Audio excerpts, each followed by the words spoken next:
আজকাল কিন্তু আমরা খাবারে প্রোটিন সম্বন্ধে খুব সচেতন, মানে কতটা প্রোটিন যাচ্ছে শরীরে সে সম্বন্ধে খুব সচেতন।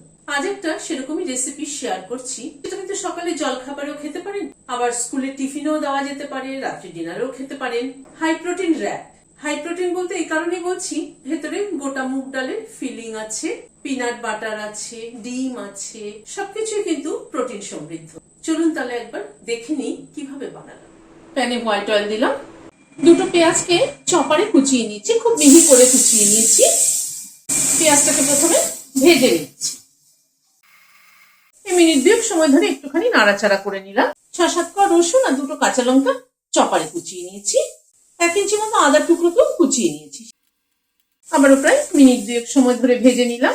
এখানে ধনের গুঁড়ো দিলাম, একটু কাশ্মীরি রেড চিলি পাউডার দিলাম, হলুদ দিলাম, সামান্য পরিমাণে একটু জল দিয়ে দিচ্ছি, নাড়াচাড়া করে নিচ্ছি।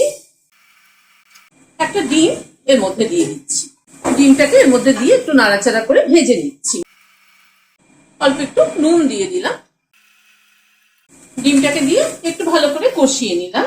এখানে খোসা সহ মুগ ডাল নিয়েছি 100 গ্রাম মতো, ভালো করে ভিজিয়ে রেখেছিলাম ঘন্টা 3-4 মতো। তারপর প্রেসার কুকারে একটু নুন দিয়ে সিটি দিয়ে নিয়েছি। খোসা সহ এই মুগ ডালটা কিন্তু প্রচুর প্রোটিন আছে। আমরা কিন্তু আজকাল সবাই খাওয়ায় প্রোটিন সম্বন্ধে কিন্তু খুব সচেতন। মুগ ডালটাকে দিয়ে ভালো করে কষিয়ে নিচ্ছি।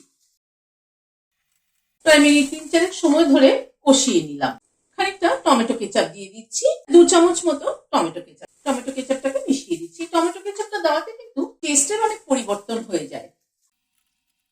টমেটো কেচাপটাকে মিশিয়ে দিলাম, গ্যাসের ফ্লেমটাকে বন্ধ করে দিয়ে তুলে নিচ্ছি।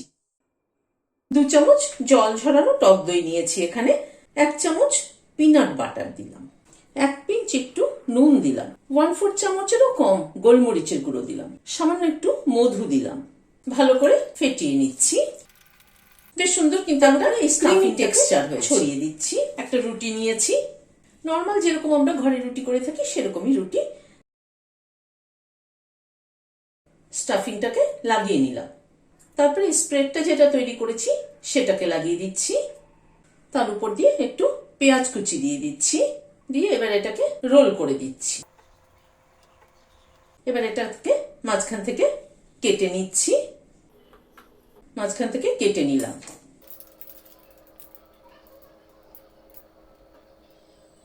ভিডিওটা যদি ভালো লেগে থাকে তাহলে একটা লাইক এবং সাবস্ক্রাইব করার অনুরোধ রইল। আজ তাহলে এখানে শেষ করছি। নমস্কার।